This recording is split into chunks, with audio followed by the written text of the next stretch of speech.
va me permettre de dire ça. Ben si, voilà. Mais vous savez comme moi qu'il est extrêmement difficile aujourd'hui de se loger quand on est personne en fauteuil. Bien sûr. Dans la métropole. Et quel que soit le handicap, au-delà même du problème de mobilité, quel que soit le handicap. Encore plus pour les personnes en fauteuil. Nous attendons, nous sommes les catégories de population qui attendent plus longtemps que les personnes qui attendent des dessins. Aujourd'hui, ce que vous nous proposez, dans le cadre de la cible, c'est de ne pas améliorer ça. Et ça, moi, je trouve ça scandaleux. Je ne peux pas cautionner ce que vous dites. Ça, c'est la vulgarisation. Je vous demanderai, monsieur, vous me promettez de répondre point par point aux arguments que je vais vous donner? Là, tout de suite. Non, pas maintenant. Non, mais je vais vous l'envoyer par écrit. Généralement, et je vous propose une conférence de presse pour que vous m'apportiez les réponses. Moi, je reçois. Point par point. Attendez, moi, je suis le je ne suis pas le handicap. Non, si vous voulez que je sois là à vos côtés.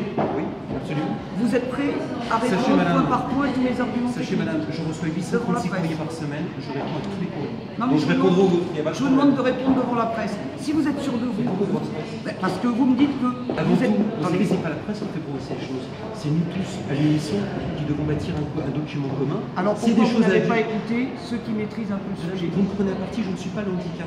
Moi, je suis une déclinaison. Je ne dédouane pas.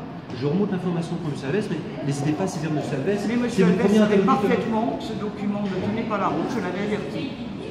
Donc moi, ce que je vous demande, vous me dites que j'exagère en disant qu'il y a beaucoup d'erreurs.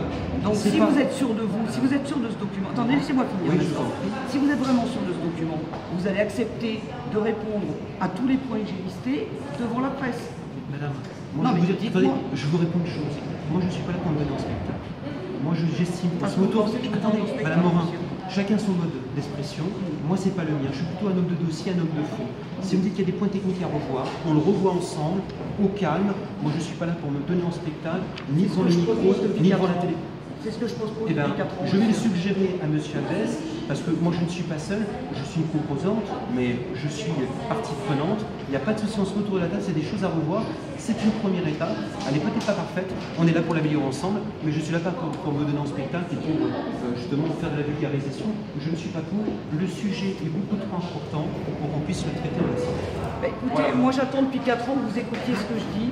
Je propose des choses depuis 4 ans qui n'ont pas été retenues. La mairie a choisi d'aller en force dans une visite électorale. On a raison. Madame Morin, je ne tomberai pas là-dessus. Je dirais simplement, dites-moi un moment, je ne vous ai pas reçu, on ne s'est pas écouté. Même à titre personnel, pour les besoins que vous avez, je me dis moi. Oui. Monsieur le Président, vous m'avez reçu, mais est-ce que vous avez pris en compte ce que je proposais? Est-ce que vous avez entendu que ce